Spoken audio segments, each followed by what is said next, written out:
ഗസാത്തെരുവിലെ ചോര കണ്ട് ഞാനും എഴുതട്ടൊരു കണ്ണീർ കാവ്യം.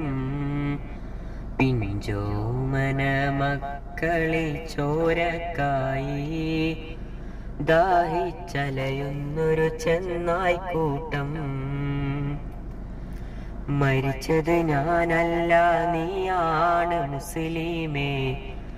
ഫാസിസ തടവറയിൽ അടിമയായി നിൽപ്പോ നീ. എന്ന് തീരും ഈ കണ്ണുനീരിൻ മോചനം നേടുകില്ലേ?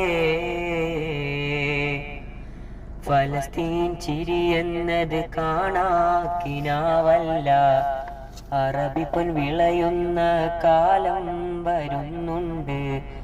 തക്കുവ കൊണ്ട് നേടിടുവേ ഫാസിസം കരയുമെന്ന്.